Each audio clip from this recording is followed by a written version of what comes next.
कहाँ से ढूंढूं अब मैं उसे, उसका चेहरा देखने को तरस गया हूँ। ज़नूर ज़नूर कहाँ हो तुम, मुझे याद आ रही हो तुम, बहुत बहुत याद हो रही हो बेटा। नफीसा ने फिर उसके करीब आने की कोशिश की। मत कहे मुझे अपना बेटा दुश्मन है, आप मेरी दुश्मन, मेरे खुशियों की खुशी दूर रही है मुझसे, वो चिल्ला रहा था। और जबकि नफीसा आंखों से आंसू लिए अपने बेटे को पागलपन का देख रही थी। दूर रही है, वो एकदम से चिल्लाया था और नफीसा उससे हट गई थी, बैठ गई थी। जबकि शवेज सर पकड़े हुए जा रहा था। मैं खुद अपने हाथों से किसी और के हवाले कर दिया। मैं कितना गिर गया था, मैंने उसे बांझ कह दिया। खुद का गुनाह उस पर डालता रहा और उस पर शक किया, उस पर हाथ उठाया, उसे गाली दी, या अल्लाह मुझे माफ़ कर दे, मुझे माफ़ कर दे। और वो रो रहा था, अल्लाह से माफ़ी मांग रहा था अपने गुनाहों को याद करके। और तुम्हें देखने के लिए तरस गया हूँ, तुम्हारा मासूम चेहरा देखने के लिए तरस गया। मैं कहाँ से ढूंढ के लाऊं अब तुम्हें। रोने का पछताने का अब कोई फ़ायदा नहीं था, वो सब खो चुका था, सिवाय पछतावे के उसके पास था भी कुछ नहीं। रेस्टोरेंट में उसे जॉब किए हुए 1 महीना हो चुका था और आज उसकी नाइट ड्यूटी थी। जब आर्डर लेने वो जैसे ही आया तो दूर से ही वह ज़नूर और हमीम शाह को दे चुका था। हमीम शाह उसे कुछ बता रहा था और ज़नूर के मुस्कुराने पर उसे देख रही थी। उसके चेहरे पर पुरसुकून सी मुस्कुराहट थी। शवेज़ वहीं खड़ा उसे देखता रहा और बेहद खूबसूरत लग रही थी, बेहद खुश भी थी। उसकी आंखें चमक रही थी। शवेज़ को अपनी आंखों का नमी का एहसास हुआ जब किसी ने उसके कंधे पर हाथ रखकर चौंक कर देखा तो शहबाज था, जो उसके साथ उस रेस्टोरेंट में काम करता था। जाके आर्डर लो, यहाँ क्यों खड़े हो? और वो रो रहे हो? वो पूछ रहा था कि शवेज ने नफ़ी में सर लिया। तुम जाके उनसे ऑर्डर ले लो प्लीज़, वो मना मिनट करते हुए बोला तो शहबाज उसकी कैफियत देखकर इस बात पे सर लग गया जबकि वो पूछ के ऑर्डर लिखवा रहा था। शवेज को सब धुंधला सा नजर आने लगा। उसने बेदर्दी से अपनी आंखें साफ की, लो जी भरकर उसे देखना चाहता था। शहबाज ने ऑर्डर लिया और शवेज ने उसका कंधा थपथपाया और आगे बढ़ा। उसने कैप पहन रखी थी ताकि उसका चेहरा ठीक से नजर न आ सके। ज़नूर की बात पर वो हंस रही थी, उसकी हंसी की खनक वो सुन रहा था और उसे अपने दिन में सुकून और तरतब महसूस हो रहा। ऑर्डर लेकर वो जैसे ही अंदर गया तो अपने उमड़ते हुए आंसू रोक न सका। शहबाज उसे देख रहा था। शवेज तबीयत ठीक है? वो तो उस बात में सर हिलाने का, बेचैनी हो रही है, बाहर जाना चाहो तो परमिशन लेकर जा सकते हो। शहबाज उसकी हालत देखकर कह रहा था। वो अपनी आंखें बेदर्दी से रगड़ता हुआ कहने लगा, मैं ठीक हूँ, लेकिन आंसू फिर से उमड़ते हुए आ रहे थे। शहबाज परेशानी से उसे देख रहा था। क्या हुआ तुझे? अपना सब कुछ खो चुका हूँ मैं, बस इसलिए रोना आ रहा है, वो कहकर आगे बढ़ा था। ऑर्डर लिखवाने लगा और जबकि शहबाज हैरत से उसकी पुश्त को देखने लगा। पूरी रात वो रोड पर भटकता रहा और एक पल के लिए उसे चैन नहीं आ रहा था। पहले उसे बेचैनी थी और वो ज़नूर को देख लेना चाहता था, अब एक बारी सी, लेकिन उसे देखकर दिल को सुकून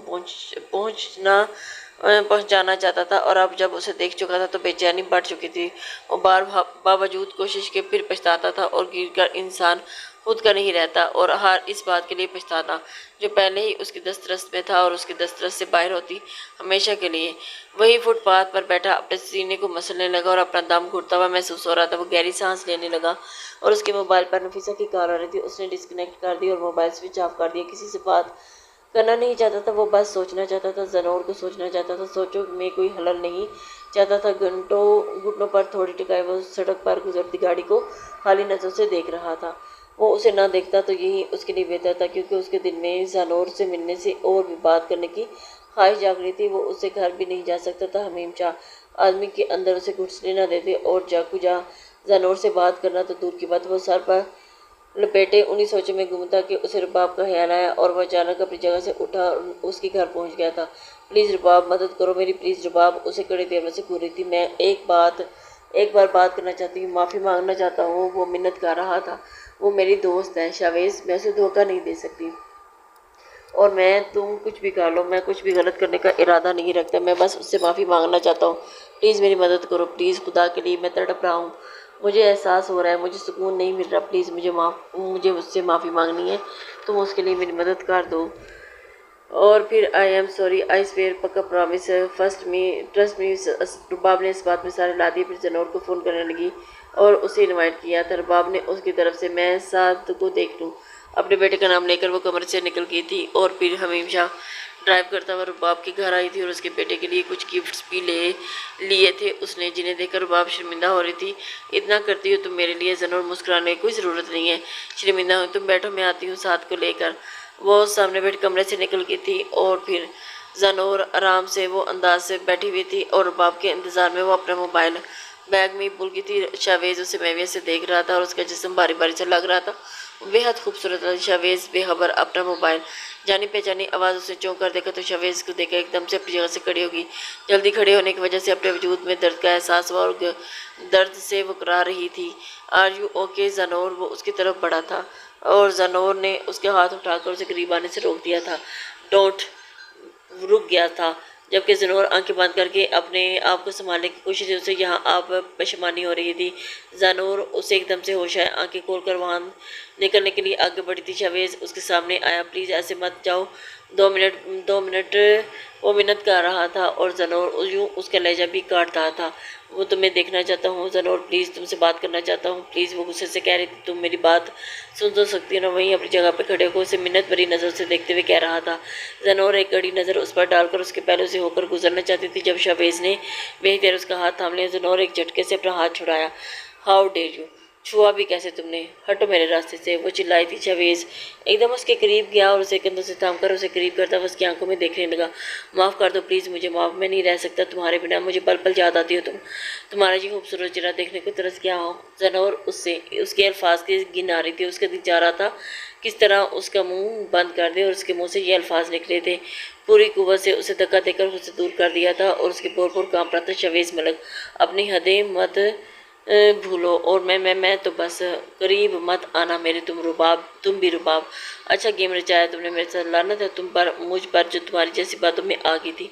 वो उसे नफरत से देख रही थी। ज़नूर गुस्से से खोलते हुए दिमाग के साथ वहाँ से जाने लगी जब शवेज़ ने रोकने के लिए आगे बढ़ा था और उसके पाँव पकड़ के वहीं बैठ गया था। मत जाओ प्लीज़ ज़नूर, मत जाओ। ज़नूर अपना तवाज़ुन न संभालती तो शायद गिर ही जाती। वो अपने पाँव छुड़ाने की कोशिश करने लगी। छोड़ो मुझे, वो चिल्लाई थी लेकिन अपनी जगह से हिल नहीं रहा था। रुबाब घबराई सी आगे बढ़ी और शवेज़ उसे दूर करने लगी, लेकिन वो किसी दिमागी मरीज की तरह एक बात को रटे जा रहा था। मत जाओ प्लीज़ और मत जाओ, मैं मोहब्बत करता हूँ तुमसे, मैं नहीं रह सकता तुम्हारे पैर अपनी जगह पर खड़े। उसे बाजों से थामे कह रहा था। अपनी सांस दोहरी होती हुई महसूस हो रही थी। उसी वक्त वो अंदर आया था रहील और एकदम से आगे बढ़ा और एक झटके से शवेज़ को उससे अलग करके दूर फेंक दिया था। ये क्या जहालत है? ज़नूर का पूरा जिस्म कांप रहा था और उसकी सांस अटक अटक के आ रही थी। रुबाब से वहाँ निकाल कर दूसरे कमरे में ले आई थी, जबकि रहील धक्के देता हुआ शवेज़ को अपने घर से निकालने के लिए रुबाब ने ज़नूर को पानी पिलाया। उसकी हालत थोड़ी संभली तो रहील सख्त तेवर लिया अब रुबाब के पास आया, उसे खींचा तो बाहर ले आया। क्यों आया था वो यहाँ? मैं तुमसे वो माफ़ी मांगने वो मिनाई थी। शट अप, रहील चिल्लाया था। मुझे तुमसे इस बेवकूफ़ी की उम्मीद नहीं थी रुबाब। अगर ज़नूर ये थोड़ा सा भी आँच आ जाती तो फिर तुम्हारी सारी हवा निकाल देता। वो गैर मर्द है उसके लिए। शट अप रुबाब, जस्ट शट अप। अब ज़नूर के लिए गैर मर्द है। बड़ी बड़ी बातें करने वाली रुबाब से ये उम्मीद न थी। ज़नूर कुछ हो जाता तो सारी ज़िंदगी तुम्हें माफ़ ना करता, वो सख्ती से कह रहा था उसे। ज़नूर बाहर आई तो रुबाब सर झुकाए खड़ी थी। रहील की नज़रें उस पर पड़ी तो शर्मिंदा सा हो गया। आई एम सॉरी ज़नूर, ये सब मेरे घर पर तुम्हारे साथ हुआ इसलिए मैं बहुत शर्मिंदा हूँ। रुबाब भी उसे देख रही थी। इट्स ओके रहील भाई, मैं घर जा रही हूँ, वो कहकर आगे बढ़ी। जब रुबाब ने उसे थामना चाहा तो ज़नूर ने झटके से अपना हाथ छुड़ा दिया था और तेज़ नज़र रुबाब पर डाली थी।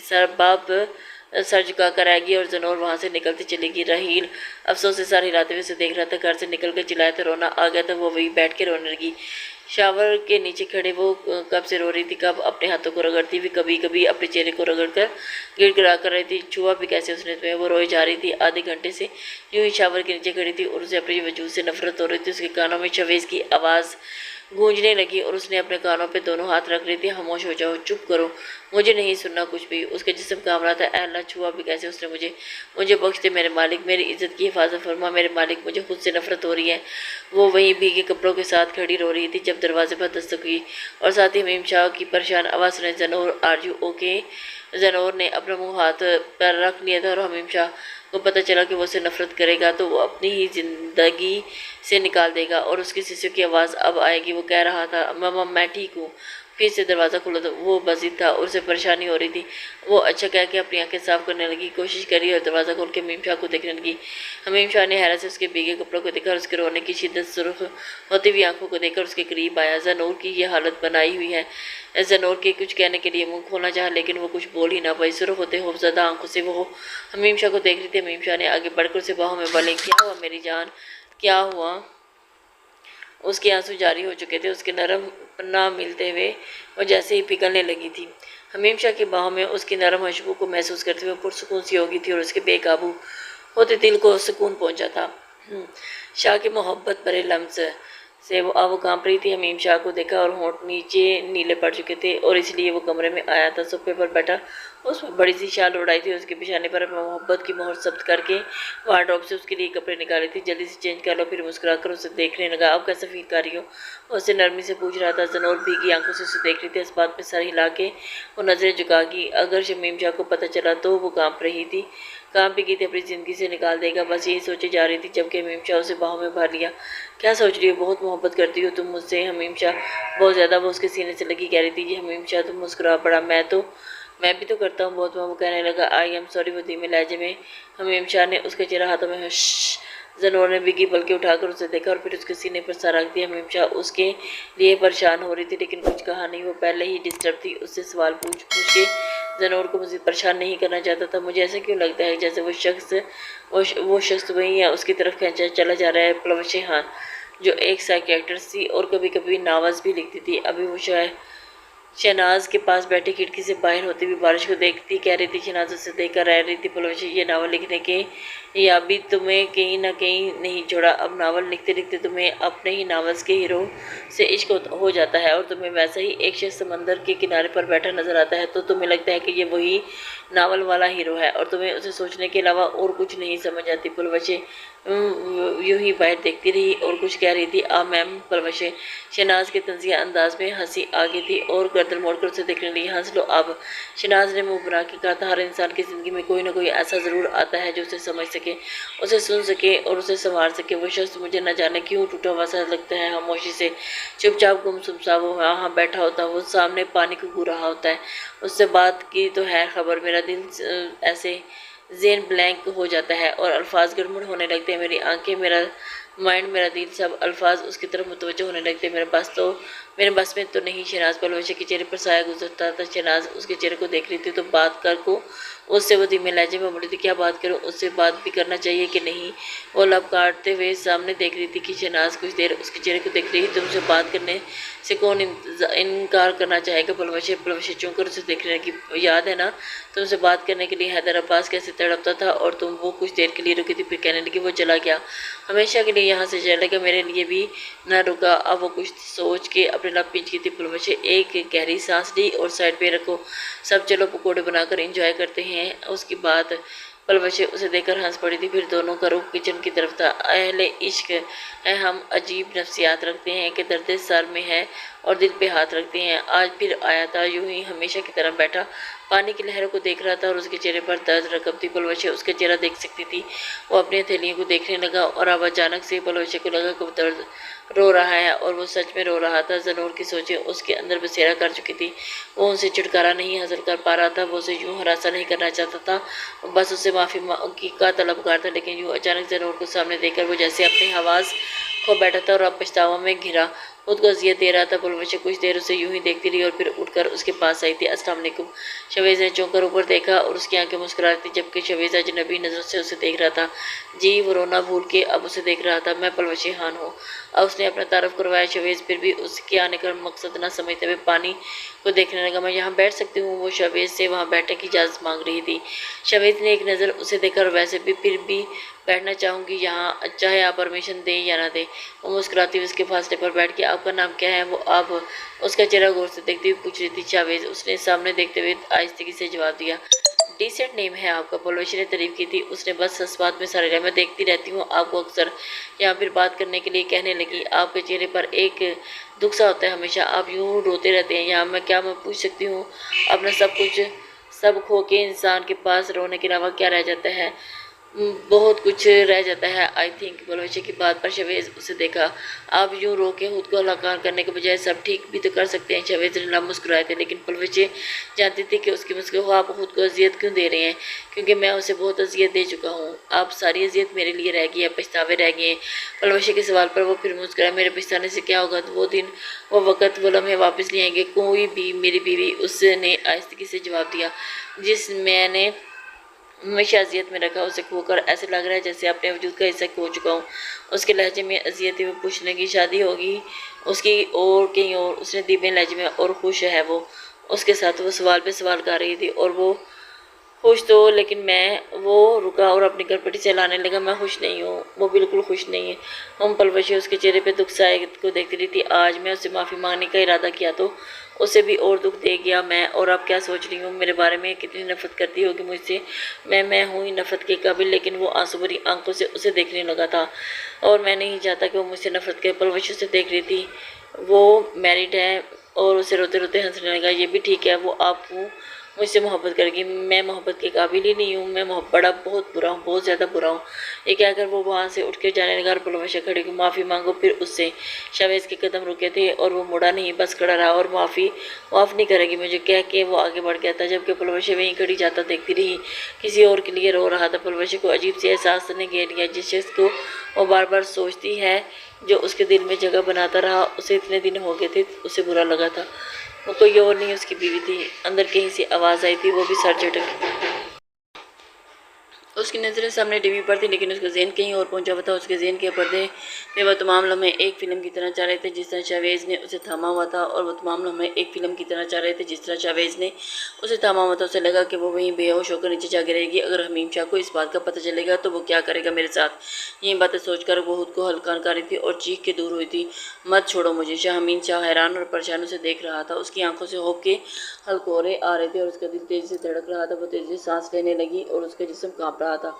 ज़नूर, क्या हो गया बेबी? वो उसके करीब सोफे पर बैठ गई थी। कुछ नहीं, वो नजर चुराती हुई बोली थी। क्या मतलब कुछ नहीं? मैं कल से तुम्हें देख रहा हूँ, अजीब हरकतें कर रही हो, बात बात पर डांट जाती हो, चीखती हो। कोई बात है तो बता दो। वो खामोशी सर झुकाए अपनी उंगलियां मरोड़ने लगी थी। हमीम शाह गौर से उसका चेहरा पढ़ने की कोशिश कर रहा था। शावेज से सामना हुआ क्या? हमीम शाह की बात पर उसने अचानक सर उठाया। नफी में सर है तो क्या मसला है? क्यों डरती हो तुम मुझसे? लेकिन ज़नूर ने सर झुकाए उसकी जानिब उसके हाथ पर किए थे और पीछे जैसे पीछे ही पड़ गए थे। कहा ना कुछ नहीं हुआ, वो झिंझिलाई थी। हमीम शाह पीछे उसे देख रहा था और फिर उठ कर जाने लगा। हमीम शाह, ज़नूर की आवाज़ पर वो एकदम क्या मसला है? ज़नूर नहीं चाहती।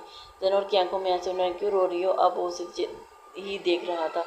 मुझ पर चिल्ला रहे हो? बल्कि छपकती हुई अपनी आंखों को पीछे धकेलती हुई कहने लगी, मैं चिल्ला रहा हूँ, अभी चिल्ला रहा हूँ। वो फिर से कहने लगी। हमीम शाह वहीं बैठ गया और थोड़ी हाथ पर टिकाए उसे देख रहा था, जबकि उसके रोने का सिलसिला जारी हो चुका था। ज़नूर को अपने करीब करके उसे बाहों में भर लिया था। क्या हुआ मेरी बेगम को? वो नरमी से पूछने लगा। मैं मुझे डर लगता है, वो हिचकी लेते हुए बोली थी। किससे डर लगता है मेरी जान? वो पिघल रहा था उसकी मासूमियत पे। और ज़नूर कैसे बताए कि वो क्यों डरती है और ज़नूर किस बात से डर लगता है? वो फिर से पूछने लगा। तो ज़नूर नफी में सारी हिलाने लगी। किसी से नहीं, अभी अभी तो कहा कि डर लगता है। वो अभी नरम लहजे से उसे पूछ रहा था। ज़नूर उसके सीने पर सर उठाकर उसे देखने लगी। तुम्हें खोने से डर लगता है हमीम शाह? हमीम शाह मुस्कुरा दिया और उसकी शर्ट मुठियों में खींचने लगा था और उसके करीब हुई थी। हमीम शाह ने नरमी से उसे बाजुओं में समेट लिया था। मैं तुम्हारे पास हूँ ज़नूर। सरगोशी करता हुआ ज़नूर को अपने दिल में उतरता हुआ महसूस हो रहा था। छोड़ तो नहीं दोगे मुझे कभी? वो धीमी आवाज़ में पूछ रही थी। नहीं, उसने सरगोशी की थी। तो जल्दी आया करो ऑफिस से। वो उसकी शर्ट पर अपनी उंगलियां फेरती हुई कह रही थी। बदले में क्या मिलेगा? हमीम शाह मोहब्बत से उसके बाल संवारता हुआ कह रहा था। वो खामोश रही, लेकिन हमीम शाह फिर से मतवज्जो किया। मैं ज़नूर मुस्कुराते हुए कहा था, तुम तो हमेशा मेरी ही हो मेरी बेगम। हमीम शाह की परेशानी में जुआ था मेरी मोहब्बत। ज़नूर अब पुरसकून हुई थी। हमीम शाह मुस्कुरा दिया। और क्या ज़नूर? कुछ समझ नहीं आई। और क्या? हमारी मोहब्बत की खूबसूरत लम्हे। हमीम शाह ने फिर सरगोशी की थी और ज़नूर के दिल की धड़कन बढ़ चुकी थी। इन लम्हों में तुम्हारी खूबसूरत मुस्कुराहट, इस मुस्कुराहट में छुपी तुम्हारी हैया और तुम्हारे चेहरे पर खिलते हैया के खूबसूरत रंग। हमीम शाह कह रहा था और ज़नूर यूं ही उसके सीने पर सर के मुस्कुरा रही थी। मैं अब चेंज कर लूँ डियर वाइफ है? नहीं, अभी मेरे पास रहो। ज़नूर ने धीमे लहजे में कहा था। हैरियत बेगम, इतनी मोहब्बत से दिलकश नज़ारे। हमीम शाह वाकई में हैरत हो रही थी, जबकि ज़नूर जहरीला मुस्कुरा रही थी। मुझे बातें सुननी है तुम्हारी। अहम अहम, अच्छा ऐसा है? हमीम शाह ने ऐसे ही बेहद करीब करता हुआ कहने लगा था। ज़नूर एक गहरा सांस लिया और हमीम शाह की खुशबू को अपने अंदर उतारा था। तुम पे प्यार आ रहा है? ज़नूर के इजहार पर वो सरशार हो गया था। कितना प्यार? 101 जेड। ज़नूर हल्का सा मुस्कुराई। इतना ज़्यादा है? या तो चले, कहा बेहयाली में पूछने लगी। बेडरूम में मुझे भी प्यार आने लगा है अब। हमीम शाह कहने पर वो चिनप सी गई थी और उसके सीने पर मुक्के मारते हुए बोलने लगे, बुरे हो तुम? वो मुस्कुरा कर वो आज ये इंसान अपनी बेगम से बेहद बेशुमार मोहब्बत करता है। और रेस्टोरेंट में वो शहनाज के साथ आई थी। जब ऑर्डर लेने के लिए शावेज पास आया था, उसे देख के परवशिर की आंखें ही चमक उठी थी।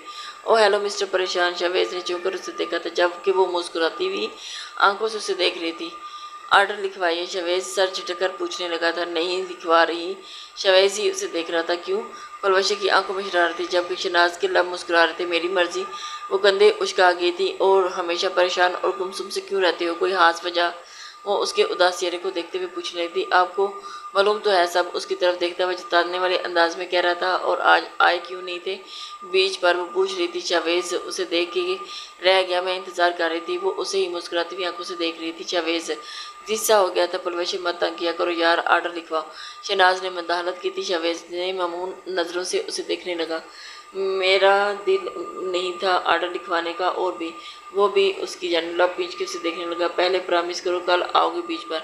पलवशी उससे वादा ले रही थी। शावेज कुछ देर उसे देखता रहा, फिर अस्पात में सारी लाकर ऑर्डर लिखने लगा। वो जा चुका था। पलवशी की नज़रें उसके तक कर रही थी। शहनाज उसे डालने लगी। पलवशी हाँ अच्छा लगने लगा है। वो बंदा बहुत परेशान है और तुम उसे मज़ीद परेशान कर रही हो।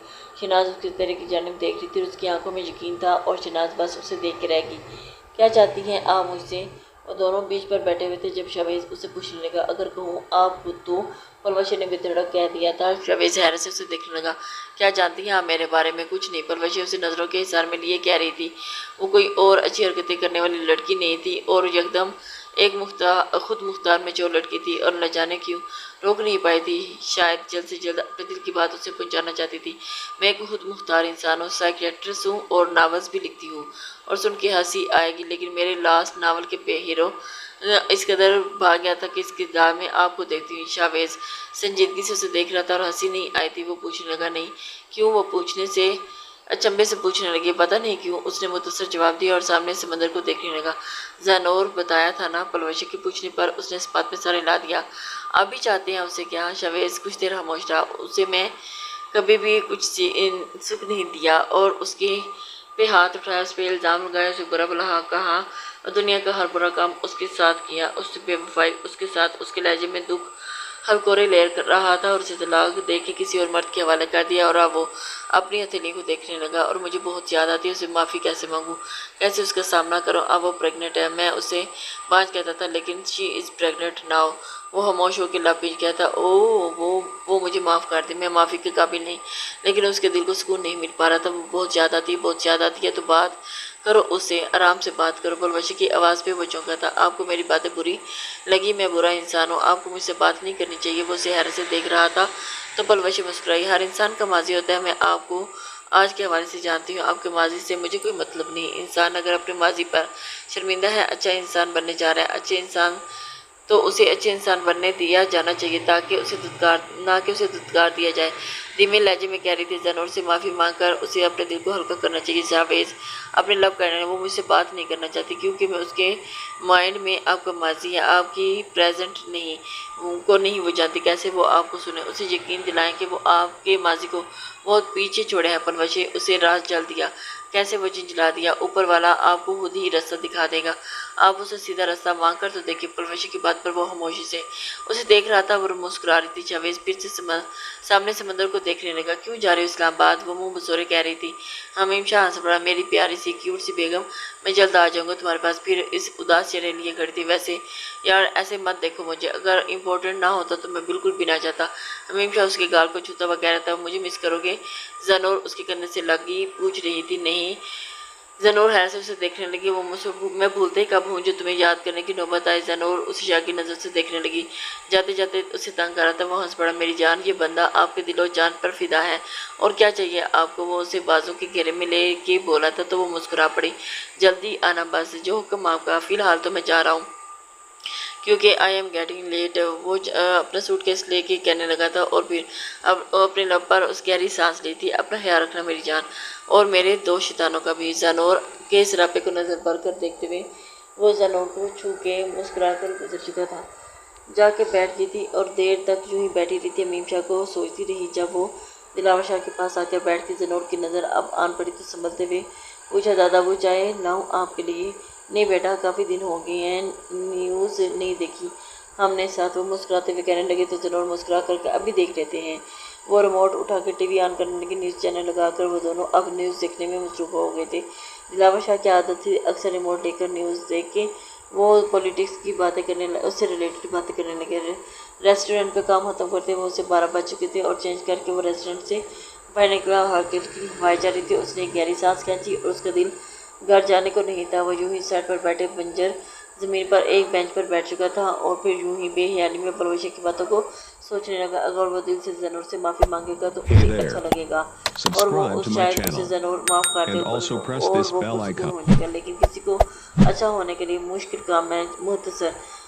उसने सर झटकर उसे स्क्रीन पर नंबर देखा तो नफीसा की कॉल थी। उसने कॉल डिस्कनेक्ट कर दी। वो उस वक्त नफीसा से बिल्कुल भी बात नहीं करना चाहता था।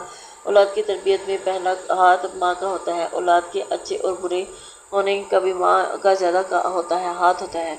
हर जुल्म भी वो उसके बराबर शरीक होते। अगर मुजरम शावेज़ था तो मुजरम भी वो थी ज़ैनूर।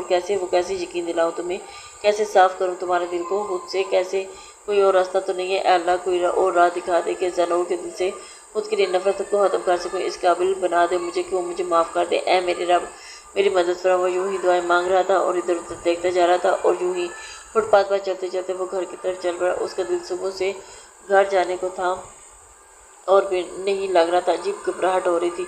हमीम शाह उसे कॉल कर चुकी थी लेकिन हमीम शाह मीटिंग में था, तभी वो ध्यान नहीं कर गया।